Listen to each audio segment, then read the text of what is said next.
Welcome, everyone. I'm Richard Socrates from BlueCHP Limited, and thank you for joining us today for part two in our webinar series. It's a bit of a mouthful. You know someone might be eligible for SDA. What next? So specifically aimed to help support coordinators go through that, well, understanding the eligibility process, looking through your caseloads, your clients there that might be eligible for SDA. But if you think they are, then what next? So that's what we'll cover, that application process. Once again, we're co-presenting today with Scope. So many thanks to the Scope team for their participation today. If you missed part one, you'll find the recording in the registration link for this webinar. So that was on what is SDA. If you can't find it, just reach out to me and I'll send it through to you. Today's webinar will run for about 45 minutes, maybe to 60, just depending on Q&A. All right, so there's the webinar that we'll be looking at today. It's just a bit of housekeeping. So to ask questions, you need to see this screen here on the right. So to get that, find the two chat bubbles, click on that. It'll open it to that screen there. If you have questions, pop them in the chat function. We'll try to get to your questions during the presentation, but if we don't, we'll get to them at the Q&A immediately following the presentation. If you have any topics for us that you'd like us to cover for future webinars, please place them in the chat box and I'll capture those. So anything you think around SDA, ILO, how they might work together, SIL, SDA, how it works together, anything like that, we'd love to hear from you. Finally, we will be sending the recording of this session today to everyone who has registered, along with any resources we have referred to in the presentation. I'll also be dropping them in the chat function as we go, and you can download them straight away. All right, just before we get underway, I just wanted to share with you a little about Scope and Guide You Home and BlueCHP. So Scope is a well-known in Victoria for their range of disability services, and they've recently acquired DSA, Disability Service Australia, which does put them in a strong position to continue to deliver quality services in both Victoria and New South Wales. I like them because they have great people. If you are interested in knowing more, please go to their website, scopeaust.org.au, or get in contact with me and I'll be happy to direct you. Guide Your Home, which is a brand of BlueCHP. BlueCHP is a not-for-profit Tier 1 community housing provider and one of Australia's largest SDA providers. Guide Your Home is our SDA brand and a 7-step process to help guide clients from their very initial inquiry, so that could be you representing that client, through to moving into their own home. What makes us different is we start with the client first.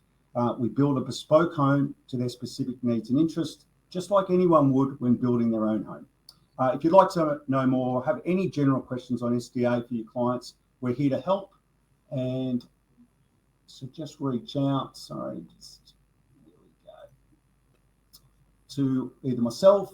We've got Sue in Queensland, looks after Northern Territory and Northern New South Wales. We've got Michelle in Vic and Tas, and Fiona in New South Wales and South Australia.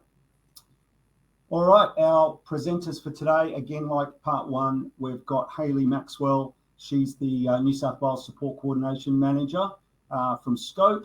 And we've also got our in-house expert, Sue Aspinall, who is an SDA housing specialist. Like I said in the last webinar in part one, there's really no such thing as an expert in the NDIS, but these two, I would put them as close to that when it comes to anything to do with SDA. All right, so quickly what we're going to cover is we're going to do a quick recap on what is SDA. That was from part one, so that's around the building, or the SDA categories and the building types. We'll take a look at some of case studies just quickly on what we can do and what you probably should expect from an SDA provider around design and incorporating clients, as I say, what they need, but also their interests as well, that personal touch.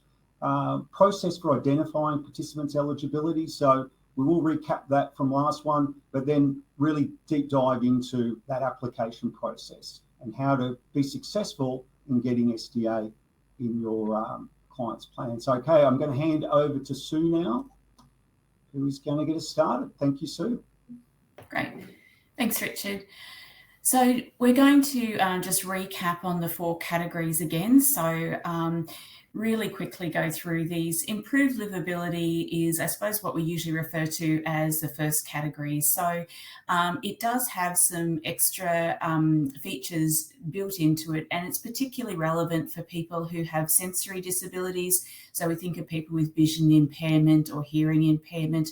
Also, the design of the home, it allows for things like wayfinding, can have some extra tactile things added into the home in that regard. Can also be for people who have other sorts of sensory issues. Perhaps it's a noise-related issue. So we can do things to reduce noise levels. We can do things to change lighting. So often you see, just as an example, people in these properties also with intellectual disabilities, and there's things about the house that can actually help them to live a better life. The robust design category is fairly self-explanatory. The house is built to be really resilient, really sturdy, really strong materials.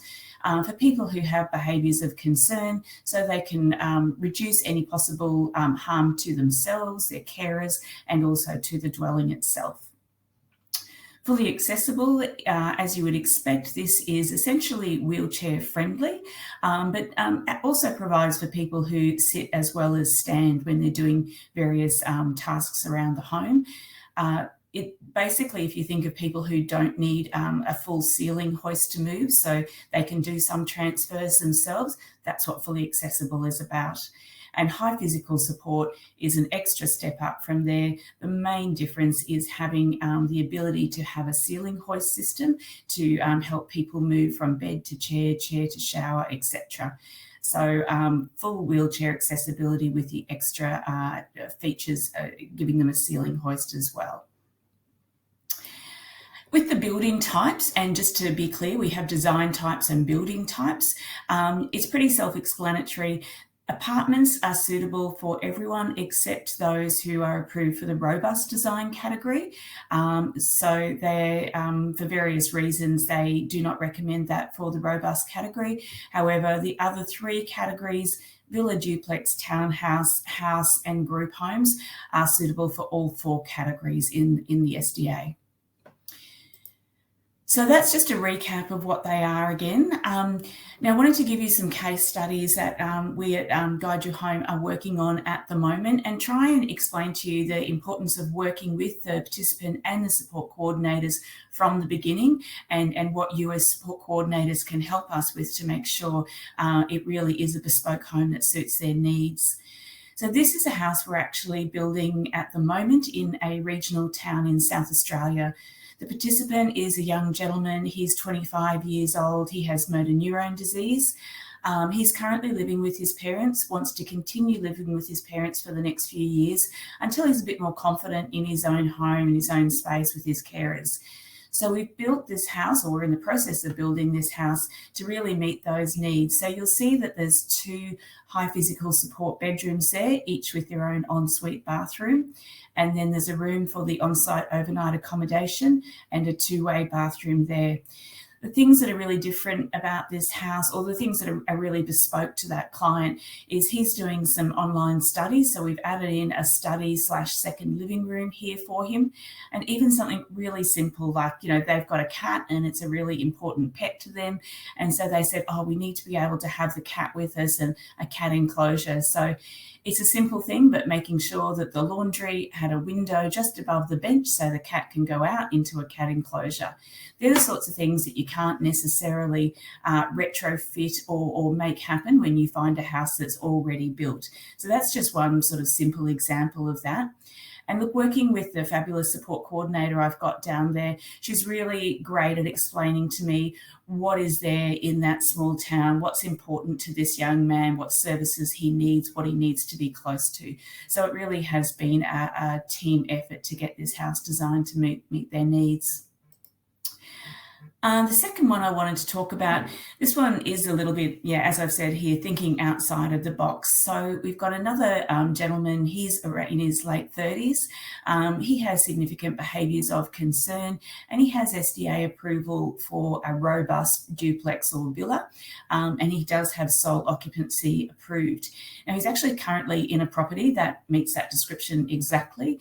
However, having just neighbours close by, either in the other side of the duplex, plus the neighbours on the other side of the fence, and living on a reasonably busy street is very triggering for that gentleman and his behaviours. So it's really unsuitable location and just too close to people. There is no category in the SDA world for one person to have a house on their own. You can apply separately for additional bespoke funding. Not easy, and we have tried that for this gentleman and it hasn't been successful. So what BlueCHP did, we found this block of land, which is in total 4,000 square metres. So what we could do is build a primary residence and a smaller secondary residence, and that's exactly what we're doing. So this is for this gentleman that I'm talking about. This is his robust dwelling over here. It's not quite centred at the moment on the block of land, but he will have roughly half of that block. This is in a really quiet acreage style estate. So he's got a large block of land. He doesn't have neighbours close by, and it's just really peaceful and what he needs to live in the right environment.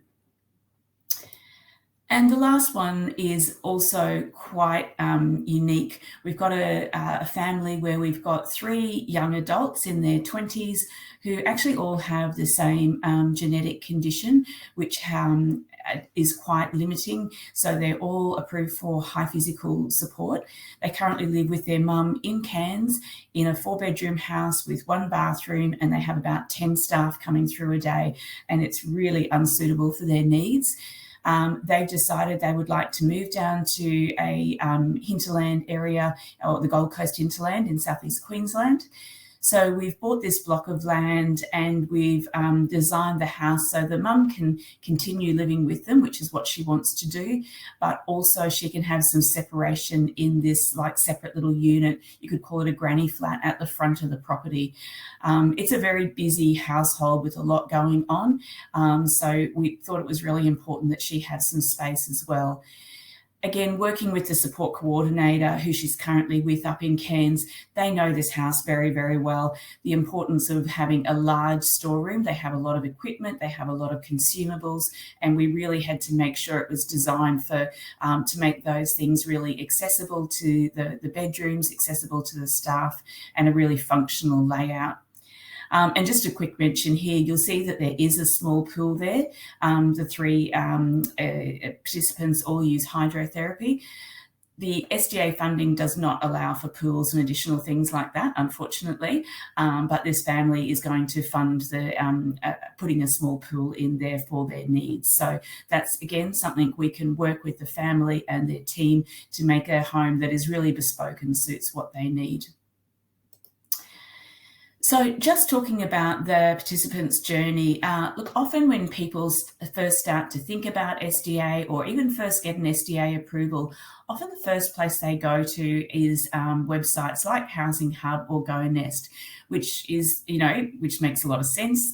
They're the place to go to look for vacancies. However, what we really encourage people to think about is to talk to an SDA provider, and you can start that journey quite early on in the piece to find out what they've got under development, what they've got in the pipeline, and how we might be able to work together. Also important to chat to SIL providers. You might be wanting to look at what's an existing vacancy, but also what the SIL provider might be working on with an SDA provider. And then again, Housing Hub and Go Nest are the places to go to that will have more listings, and you can get a good idea of what type of property you'll be looking at and what it will actually look like in reality. So I'll hand over to Hayley here and let her go through the rest of the application process. Beautiful. Thanks, Sue. Okay, so what I'll talk about now is the actual application process and the process you'll take not only to make an SDA application, but to do the whole process from start to finish of exploring housing with the customer. Okay, so Whether it be at the end of a plan or midway through a plan, this journey always starts with a robust discussion with the customer and family about what they see in their future. So if they identify that they're looking for housing or would like to move out, we now have a new goal. Okay, so now the goal is exploring housing. We need to complete the home and living request form. Okay, so you can submit this form to inquiries. You can also submit this form by post. They actually have the address on the form, or you can actually walk into your local LAC or your NDIS office. Okay, so this form is around 19 pages long.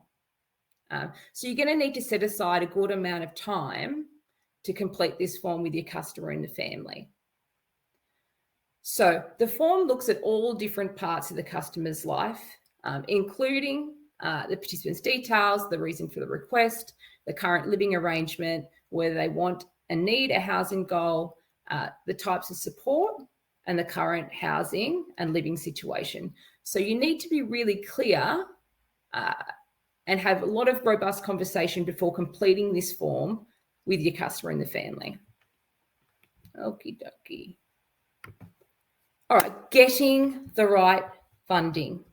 It is very, very important that you have the appropriate funding in the plan so you can take your time to explore the housing correctly. Rushing into housing is never a good idea. You want to make sure that the move that you're making with the customer is the right one at the start. Okay, so the NDIS used to allocate up to 75 hours for exploring housing, but I actually haven't seen that for quite a long time. So we're seeing more around 40 hours put into someone's plan, and I would be really fighting for a minimum of 40 hours of extra support coordination if you're looking to do an SDA application.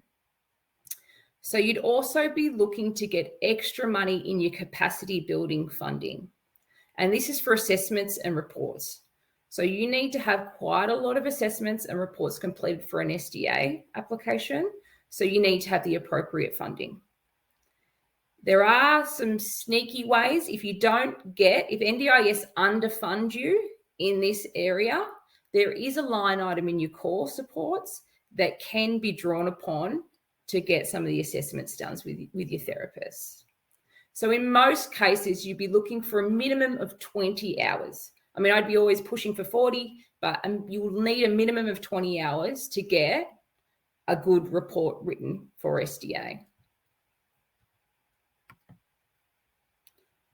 It's also important to consider when we're looking at the funding as well, is that there might be some time constraints that you have in terms of the customers. So if the customer's sitting in hospital, for example, they may not have a lot of time to wait for an SDA property, wait for the funding. So you may be talking in this form about potentially getting MTA or extra activities of daily living just to get you through that process if you're in an emergency situation. All right, so the next important thing is adding a goal to your NDIS funds. To your NDIS plan. So we can be quite strategic in our goals. So at the end, when we're writing our reports at the end, we need to link everything back to our goals. So if we think about our goals at the beginning of the process, we can make sure our goals will link to our application. So if they're looking for, say, SDA, we might say a goal something like, I'd like to be supported to find accommodation that's safe and suitable for my needs. So that would be for the housing itself. Then you would need to consider the goal that you would need for potentially the supports going into the house. So I've given on the slide an example of a very generalized goal. I'd like to be supported to live independently with the appropriate supports to enable me to thrive. If you have a good idea of what types of supports you would like to go into the home, you might be more specific. So it might be, I'd like to be supported to explore individualized living options, or I would like to be supported to look at SIL options. The other one is this is quite a tricky one. So putting goals in your plans that will help your SDA application down the track is always smart. So you can put in goals that will support your application. So something like, I would like to learn how to cook for myself would be easy to write and support an SDA application. So when you're talking about an SDA application, you're talking about the house. So if they're currently living in a home that they don't live in an accessible kitchen, where they can't get their wheelchair under the stove to cook, and they can't do all of the things that you would be able to do in an SDA application, in an SDA home, you could put a goal like this in, because when you write your housing plan at the end, it is easy to link this goal to the SDA. We can say the SDA will clearly help us achieve this goal. So do some forward thinking about some of the goals and the way you can help them link to your application later on in the process. Okay, so at the end of step 1, we've completed the form. We've got ourselves a housing goal. We've requested a review. So you always make sure you're requesting a review, and we're getting the right funding in our plan. So our next step will be to gather all the information. So a new plan's popped out, and they now have the funding you need to start the exploration.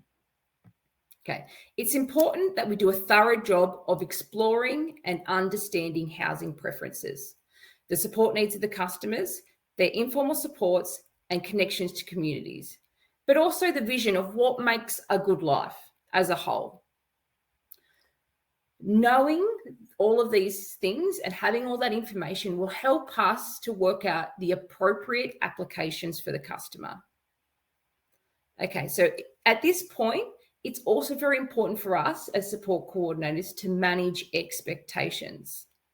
So if a participant's telling us, this is what my good life looks like, and this is my housing preference, I want to live in a 4-bedroom SDA home by myself, at Bondi Beach, right at waterfront, we need to be then having conversations clearly around managing expectations of what an SDA provider can and can't provide, and what the NDIS is likely to fund or not to fund. Okay, so here we are getting a good understanding of what their life vision is, but we're also managing their expectations around what we can and can't and are likely to achieve for them.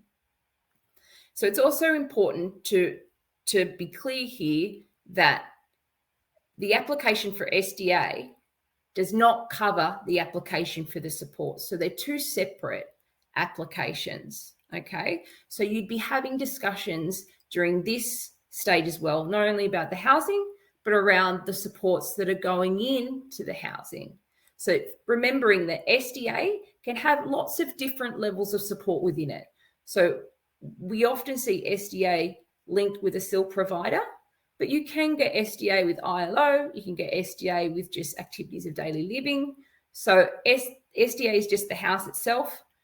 The supports that go in is a different application. You can merge them together, but you're doing two separate applications. So remember to have the conversations about both. Okay. So we have a really good understanding of what they want, where they want to live with, how many people they want to live with, all of those types of things. It is now time, if they've identified that housing is one of those things, it's time to check to see if they're eligible. Okay, so we spoke about eligibility criteria in our first webinar, but just a quick recap, it is the participant. To be eligible, the participant needs to have extreme functional impairment and very high support needs, and they need to meet the SDA requirements. So this is all from the SDA rules, which we have a link on the slide, which is perfect. What I like to do with a participant when establishing SDA, there we go. I like to use the SDA. I like to use the Summer Foundation's SDA eligibility criteria. So what I do is I sit down with the customer and we have a meeting. we go through and we tick off each one of the boxes in the form. If your customer is fairly new to you and you are quite unsure about their functional capacity, it might be worth coming up with a separate set of questions. And I know that's what we do. We have a separate set of questions to go through, which work out to see if a person has an extreme functional impairment, mobility, self-care, or self-management. It is important to note that if you're doing up some questions for this, that someone with an extreme the questions would be very different for someone with an extreme functional impairment in, say, mobility, than it would be with extremely reduced psychosocial functioning. So you need to consider those questions when going in to have a meeting with someone. So the questions would look very different for someone with a psychosocial disability. Okay. All right. Richard, do you want to take that back to the slide for me?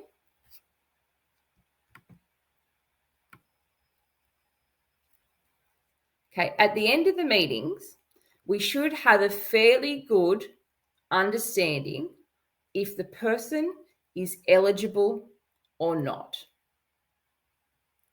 So if they are eligible, you would be having a conversation and continuing on with an SDA application.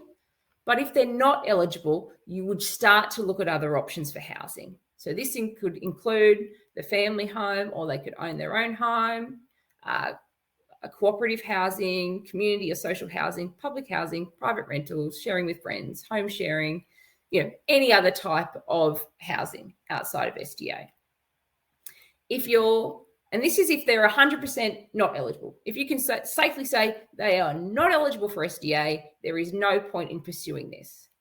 If you're on the fence and you think, they might be eligible, or if you're 100% sure, give it a crack. If you do not make the application, you're not going to get SDA.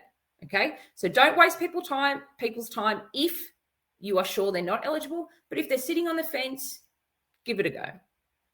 So this leads me to step 4. So step 4 is the old chicken and the egg debate. So do we look for housing or do we not look for housing? That is the question. So this is all about, do we start looking for housing before getting the funding, or do we get the funding and then look for housing? So there are some benefits to looking for the housing, but there's also some risks. Okay, so some of the benefits are, if you look for the housing before the funding, you can see what is available in the area. You can also write your reports directly to the vacancy. So often an application is far more powerful when the application actually addresses the benefits and the ways that actual house is going to build the participants' capacity and help them meet their goals. You also don't run the risk of getting funding for accommodation that is actually not available. But some of the risks. So many providers will not engage in conversations at all with you until you've got the funding in the plan. So they're not going to waste their time going through the process and then have you rejected.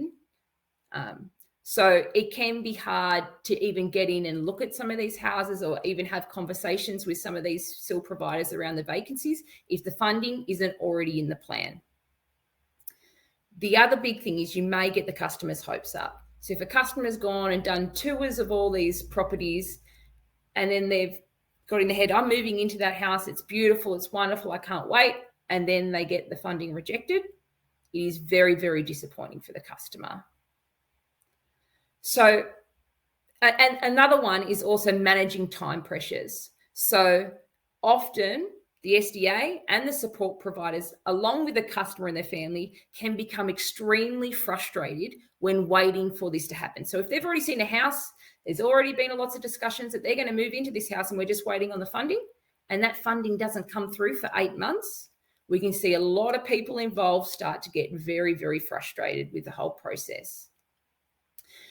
If you're going to look for housing first, the key to success is managing expectations. So do not show the family anything at all that they're not going to be eligible for. If someone's got an intellectual disability, you're not going to go show them through the brand new high physical support unit that's on the beach. You're just going to get their hopes up. They're not going to get the funding for that. You would also be really clear with the family and all the providers involved around where the application process is up to.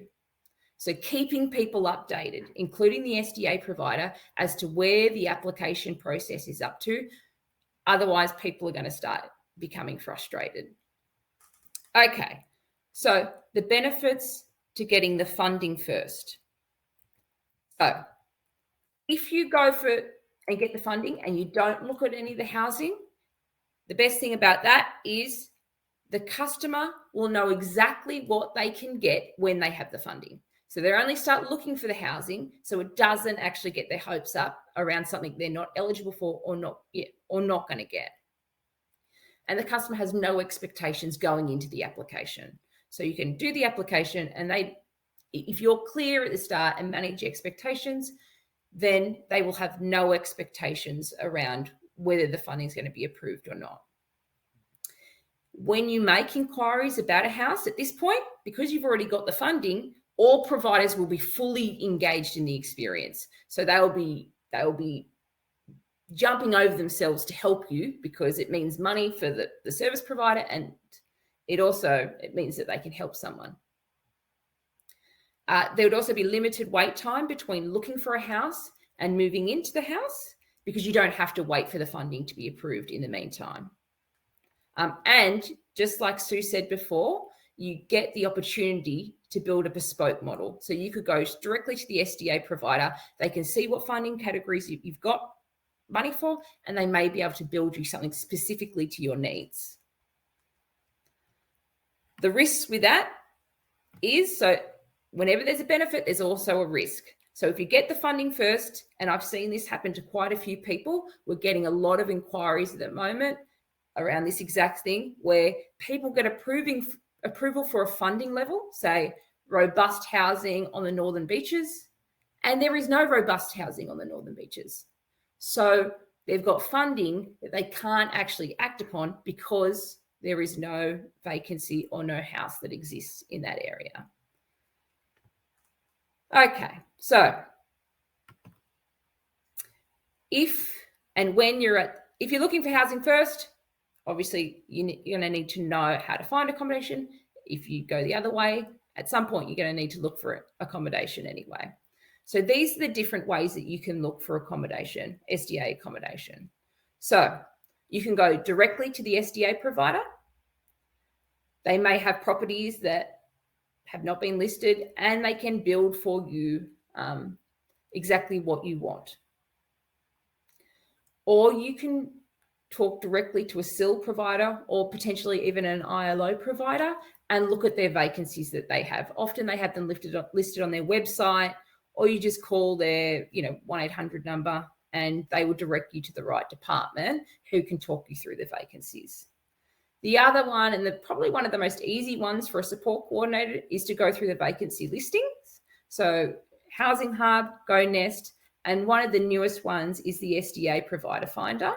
So that is actually on the NDIS website, and you can put in locations, and it will show you all the different SDAs that are registered in those locations. So you can actually pinpoint which SDA providers that you want to start to contact in that region. Okay, so we're up to step 5. So we now need to start collecting the evidence. Evidence is everything. When we think about an SDA application, think about it just like back in the old days when you used to write essays. You cannot say someone needs something without credible evidence. Everything you say needs to be backed up by credible evidence. What makes it credible? Allied health professionals, people that are involved in the supports. You just can't have Joe Blow saying they need it. They need to have some qualifications and backing behind them to state why they need it. Okay, so the OT report is the glue. It is what puts the whole application together. The quality of your application will heavily weigh on the quality of your occupational therapist. So if you need to wait 3 months to get into an excellent occupational therapist who has experience in writing SDA reports, wait 3 months. Don't rush it through and get a rubbish OT report, because all it's going to mean is you're going to have to go back and review the funding, and it's going to take far longer. So it is all about getting an OT with experience and education, and potentially one that specializes in housing applications. All right, I'll quickly go forward. So what we need to look for in a good OT report. Okay, so it is up to us as support coordinators to read through the OT report and see if it has all the things that we need to make a successful SDA application.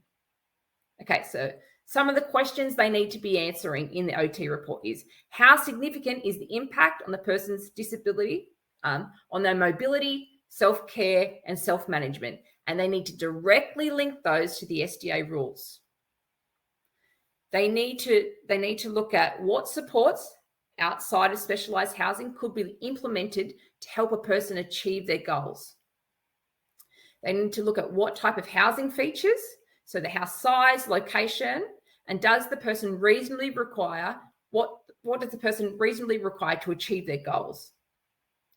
Okay, they need to make recommendations against the design category, the dwelling type, and the occupancy configuration and location, because these are all part of what is funded in an SDA, in the SDA model. Any recommendations they make, they need to be all drawn back to the customer's goals and aspirations, has to help them maximize their independence, and has to meet the criteria for reasonable and necessary under Section 34 of the NDIS Act. Okay, so if you read through a report, have a look at what I've written on the screen, make sure you can tick off that your report is doing all of these things. If they're not, go back to your OT. You can always go back to your OT and get more things put into that report, okay? Because if there is one sentence off in that report that doesn't support your argument, you're not getting it. All right, I'll just go back. So there's other supporting documentation that you can also get. So there is no set list of things you should get, but these are just some examples. So you can get reports from other agencies or providers that are involved in their care. So it might be reports from their day program. It might be reports from people that are coming in to the home. Carer statements are really good. Behaviour support plans are another one that's quite good. Participant statements are amazing. What you're trying to do is you're trying to get the person approving the application to feel for the participant. So anything written directly from the participant certainly goes a long way. Incident reports. If you're saying a person needs to be in robust housing, you need to have a lot of incident reports, potentially police reports. You need to have maybe property damage reports, anything that supports your argument. So anything for robust, you're thinking of behaviours of concern. So that would be your behaviour support plan. It is your incident reports. It is your police reports. Anything that supports your argument. Other type of support, actually, I'll let Sue talk to this because she's probably best to talk to what an SDA provider can supply you as evidence for your application. Yeah, thanks, Hayley. Look, we often get asked when people are in the early stages of doing an SDA application whether we can provide a letter of support. And yes, we are very happy to do that. Essentially, a letter of support usually states we've been working with this participant for a certain amount of time. Our understanding, based on information from the participant, their family, support coordinator, etc., is that they will need whatever, like a villa style property, robust in the North Brisbane area. So we'll sort of put that understanding out there of what they're expecting. And then we identify that we have looked at land in that area and that we are happy to investigate further into buying land, building a home specifically for that client once they have SDA funding in place. And the point of that really is just to show the SDA panel that they have engaged with us, that what they want is reasonable. An SDA provider is willing to look into that further and build that when they have the correct funding. We've highlighted this little excerpt here from somebody's plan because we're seeing this more and more now, that when people receive SDA funding, this section of their plan now says, quote, required. And it's a little bit of an odd thing, and I think we're seeing it more and more. When we provide a quote for somebody, so somebody comes to us and says, look, what does this mean? What is the quote? We are really quoting straight back out of the price guide. The SDA pricing arrangements is the correct name for the document now. So for this example, we'd be looking at a fully accessible villa in that region that was, I think it's sole occupancy. They haven't put the funding amount in there. What we're doing is basically using their document and taking that funding amount out. But again, it's not just putting their own information back to them. It's explaining that, yes, we are working with this client and their team, and we'd be happy to look at building this in this area, and this is what it would cost in terms of what their annual SDA payments would be. So it's coming up more and more. So that's another good reason why it's good to have an SDA provider that you're talking with who really does understand the client's needs and what you're telling them and can look into it and give you that letter of support or quote. Beautiful. Thank you, Sue. All right. So at this point, we have collected all our evidence. So we've got everything here. Now it's time for us to write our report. So as a support coordinator, we have a choice to write a housing plan or a housing summary. So if a person is clearly eligible for SDA, say they're coming out of residential aged care, or they have obvious extreme impairments in their functioning, then you may only need to write a housing summary. So a housing summary coupled with really strong evidence, so a really good SDA report, should be all you need. So housing summary is generally 3 to 5 pages long. I think we're going to drop it into the template. The Summer Foundation is the one that I usually use and what I've recommended to quite a lot of people, because it really does break down step by step what you need to have in that. So it really is the most user-friendly one that I've seen. So in a housing summary, you provide the NDIS with the participants' information and their vision of a good life. So a lot of that you're talking in the first person. So it is a participant telling us what makes a good life for them and how the SDA will help that. It outlines any transitional needs or any current barriers or issues with current housing. And I always like to add anything that you can link back to those SDA rules. So getting some evidence directly from your reports and linking it back to the SDA rules. Okay, so a housing plan. When would you use this? So if you're not 100% sure if they're eligible and they might be teetering on the edge, I would commit to the housing plan. It's a much larger document and it's going to take you, the support corner, a lot longer to do. But if they're teetering on the edge and you think the NDIS is going to need a little bit more of a push, a housing plan is highly recommended. So what it is doing, it is summarizing all the information from all the different reports that you've gathered into one report. Okay, it does everything that a housing summary does, but it goes further in depth and it clearly outlines the SDA criteria against the SDA rules. Okay, so what you would be doing is, say you'd be saying, John has an extreme functional impairment in mobility, and you'd be grabbing sections from, say, your OT report, or probably just your OT report for that one, that state that he's got a clear, you're looking for the evidence to match it to the actual line item. If it is something like he has extreme impairment in self-management, you might be looking at the behaviour support plan and linking evidence from the behaviour support plan. Or you might be looking at some incident reports to say, look, here's some incidents where clearly he wasn't able to maintain or regulate in certain occasions. Okay, so again, we'll give you the housing plan to download. It really is a wonderful document, and it clearly outlines how you should be setting it out. So the Summer Foundation, you should go to their resources. There's a link. I think there'll be a link on the end of this webinar as well. They really do have fantastic resources. Well, just hurry up because I think we're getting to the end. Okay, so once you've done all of that, then we submit the application. So before you submit, please read all your evidence. I can't stress that enough.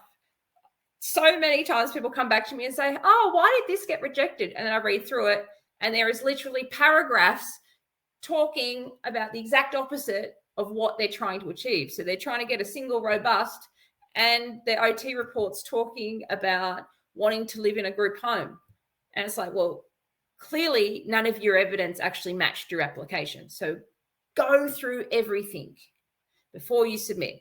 So you would submit it to your inquiries. Applications can take anywhere from 3 weeks to 1 year.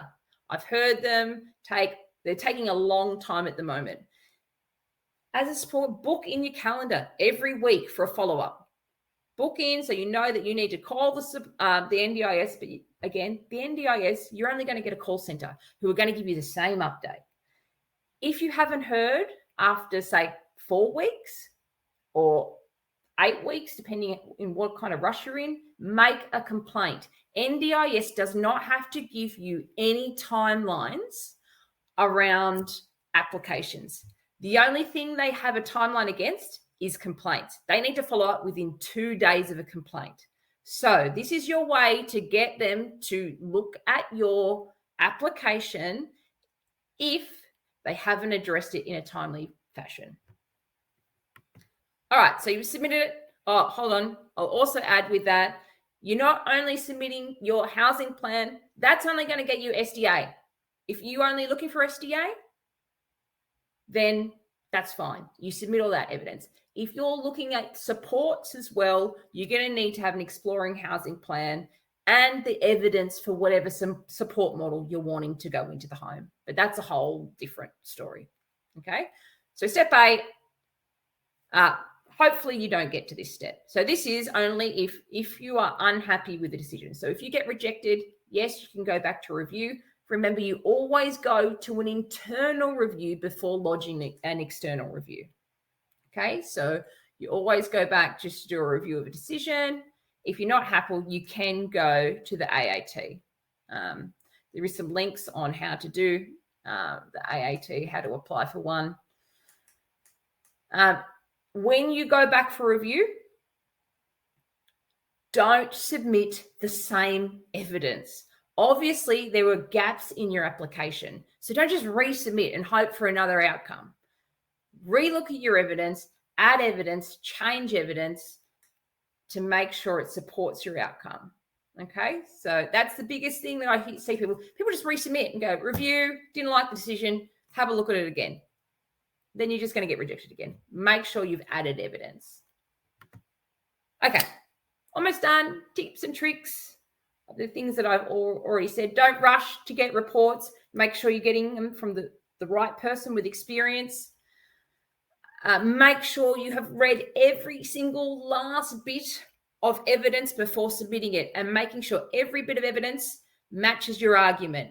So all it takes is one rogue sentence in any of those bits of evidence that will get you rejected. It's also okay to go back to an OT and ask them to remove a sentence or change something if it doesn't support your application. Obviously, they're not going to change their recommendations. They're OTs, they're the professionals, but sometimes they'll write a sentence that doesn't clearly state, you might need to get the words reasonable and necessary put into the application. You might need to get certain things changed to make sure it can't be read in a different way. And be clear with your recommendations. What is needed? You need to spell it out. Spell it out to them so it's black and white around what the customer needs. Okay, that's all from me. Thanks, Hayley. Okay, Q&A. So did want to just cover one question there for Anna. And Hayley, I know you're presenting. So Sue and I sort of gave an answer back, but it'd be great to understand from the support coordinator's point of view. So Anna wrote, what happens if a participant is approved for SDA, however, the location is not available? So for example, say that the location factor was Northern Beaches in New South Wales, but can only find a property in Western Sydney, which to say the client's happy with. Can the SDA provider proceed? Well, we can, but what's required there? How would you advise? Well, number one, do you have to advise the agency?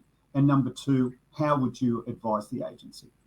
Oh, look, you don't really have to advise the agency. The location factor is just part of, because it's more expensive in the Northern Beaches, so you'd get more money in the SDA application, in the SDA funding for the Northern Beaches than you would for Western Sydney. So let's say it was the other way around. That's what I wrote too, but let's say, so it's no further cost to the agency, so you're still playing underneath the amount that they've earmarked, so that's okay. Would you advise them? Number one? I mean, you could in your progress report. So in your 8-week progress report, you could just let them know they've moved into an SDA. Inquiries email. Okay, what if it was the other way around? What if, location factor in Western Sydney is lower, and then you've got they want to move to Northern Beaches, which has a higher location factor, so more money committed from the agency. Do you have to go back to them then? Is it an S100? Is it an unscheduled? You would if you don't have the right funding. So if the SDA provider is not willing to take the level of funding, you'd have to go back and get more. I mean, one other way I would think is when you go back is take the SDA quote, like what Sue was talking about. So we'll give you a quote, say, well, we've got this property here. This is what we're building for you, or this is a vacant property room that we have. You could send that into the planner to inquiries at. The planner might pick it up and say, well, you know what, I'm okay with approving in that area under choice and control, and adjust the funding accordingly. So that could be another way of doing it. Yeah, absolutely. Absolutely. All right. Any other questions? Anybody? Just put it in the chat box. We'll keep an eye on it. I'll click on there. There's Sue at the front of a property that we have in Queensland, in Oxley. Sue, do you just want to chat a bit about that? Yeah, look, I just thought I would mention this property. We did touch on it last webinar, but we do have one currently available in Oxley. There's 10 one-bedroom high physical support apartments, and we're very happy to look at clients with fully accessible funding there as well. Newly finished, it's larger than average. There's a few different floor plans, but these photos aren't stretched or enhanced. That is the real size of the living spaces. The outdoor patio is a really good size, etc. So just to give you an idea, that's what a high physical support apartment can look like. And if anyone is in Southeast Queensland and looking for an SDA high physical support apartment for a client, then please reach out to me.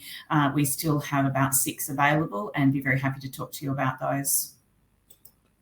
Great, thanks, Sue. I've got another question from Anna, and I'd really like to do a webinar on SDA and ILO and how they can work together. So, Hayley, we might ask you again sometime in the future. Yeah. But is there such a thing as an SDA build allowing ILO supports?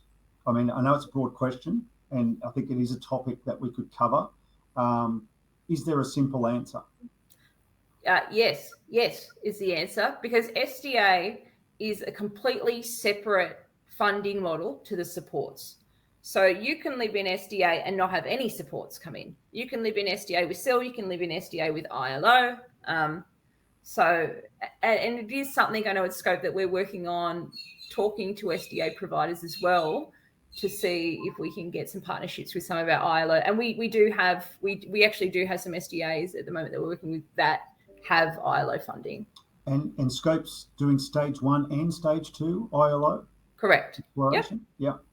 So, Anna, there you go. Speak to Scope. Oh, Richard says, thank you, Hayley and Robert. It's all right. You can call me anything you like. Look, yes, separate webinar, SDA ILO. I'd like to do that.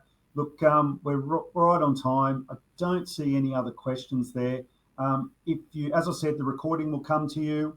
So look out for that as soon as the webinar is finished. If you do have any questions about anything that we've discussed, if you'd like to speak to one of our SDA housing specialists, please give us a call. And if you have any ideas, let us know for another webinar, and we'll see you again soon. Thanks, everyone. Thank you, Sue. Thank you, Hayley. Thank you. Thanks, everyone. Bye-bye, everyone.